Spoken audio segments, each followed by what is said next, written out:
Pencari kebenaran, silakan. Sudah tadi pencari kebenaran? Tadi belum Halo, kan sinyal sudah tadi? Halo. Belum. Oke. Ya, silakan lanjut. Jelas nggak? Jelas sekali, jernih. Oke. Ini kebetulan tentang bahasa roh ini juga memang tertarik banget ya. Bisa dibukakan itu 1 Korintus 46 ayat 10. 1 Korintus, bentar ya. 1 Korintus berapa tadi? 46 ayat 10. 1 Korintus berapa? 46? Iya. Nggak ada 46 sampai 16 ini. 1 Korintus 1 Korintus 12. Oh. 12 ayat 10. 10 ya, terus. Kepada yang seorang roh memberikan kuasa untuk mengadakan mujizat, dan kepada yang lain ia memberikan karunia untuk bernubuat, dan kepada yang lain lagi ia memberikan karunia untuk membedakan bermacam-macam roh.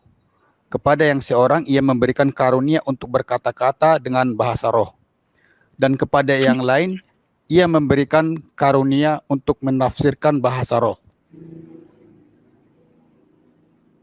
Satu lagi, ya. Di 1 Korintus 1 Korintus 14. Ya, oh ini, ya sini banyak ini mengenai bahasa roh. Terus ayat 1 Korintus 14 ayat sebentar saya bacanya aja. 5. Oke. Silakan. Aku suka supaya kamu semua berkata-kata dengan bahasa roh, tetapi lebih daripada itu supaya kamu bernubuat. Sebab orang yang bernubuat lebih berharga daripada orang yang berkata-kata dengan bahasa roh. Kecuali kalau orang itu juga menafsirkannya sehingga jemaat dapat dibangun. Begini, saya juga dari gereja ini ya Pak ya, dari dulunya dari gereja Batak ya. Sekarang ikut karismatik. Jadi memang bahasa roh ini di beberapa karismatik kan memang sering kita dengar ya. Cuman buat saya jadi pertanyaan, Dan tadi ada sebelum ini kan ada yang katanya bisa Bapak berbahasa roh ya. Ya. Cuman mengacu ke ayat ini, tadi Masnya yang tadi bilang bahwa nggak ngerti artinya ya. Nah, cuman yang kemarin saya baca-baca di sini kan, kalau saya bisa berbahasa roh, harus ada orang yang bisa menafsirkan apa yang saya omongkan. Atau setidaknya tadi yang di di Korintus yang ayat 5 tadi, setidaknya saya harus bisa menjelaskan supaya bisa membangun jemaat gitu. Nah, itu menurut gimana, Soalnya kalaupun kita tanya pada mereka yang bisa berbahasa roh, memang mereka bilang bahwa tidak bisa diartikan.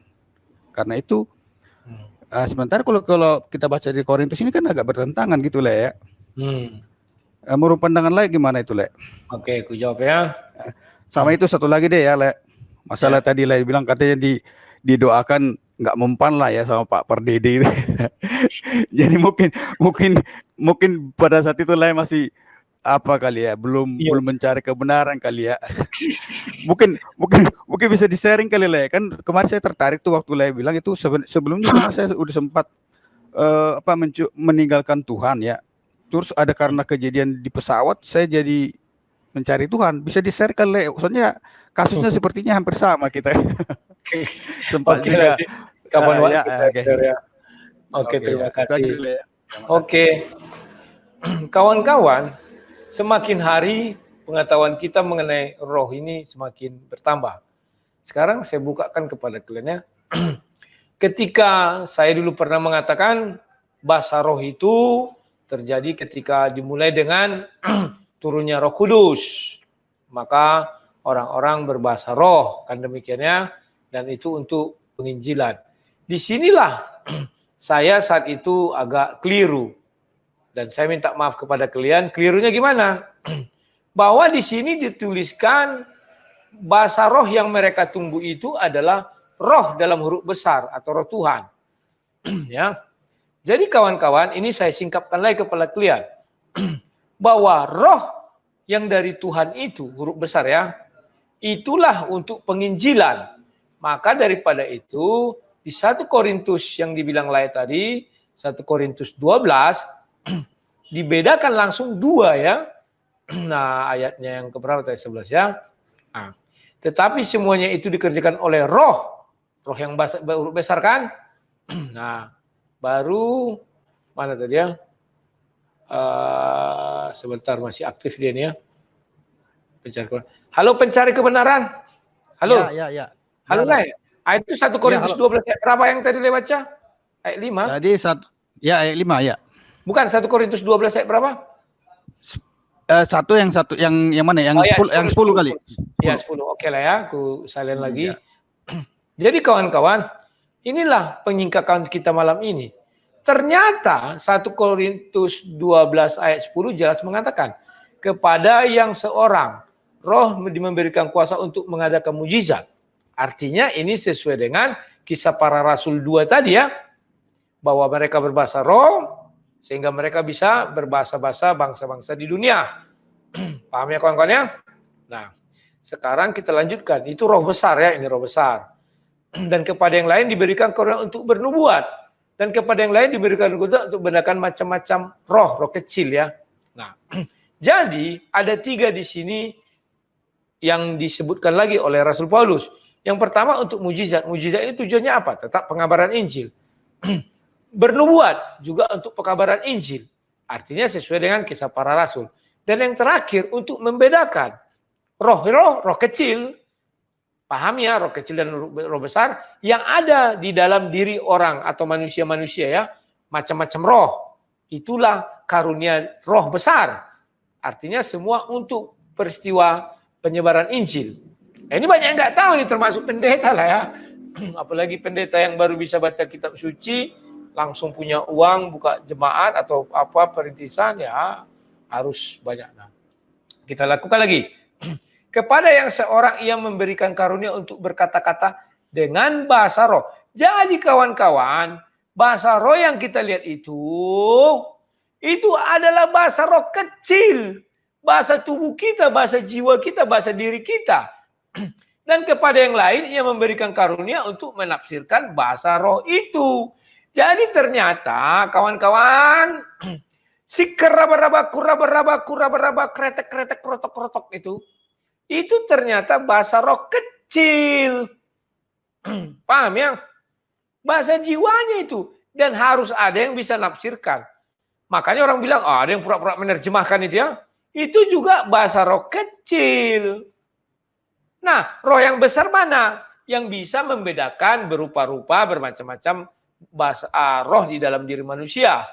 Makanya ada yang mengatakan, wah kau bukan bahasa roh. Kau bukan dari Tuhan itu ya, kau bahasa iblis. Kayak baca mantra itu kan, gitu kan. Tidak ada satu orang pun yang tahu apa yang diucapkan. Itulah sebabnya si bapak tadi mengatakan, ketika saya berdoa di dalam kamar, saya seperti datang roh katanya.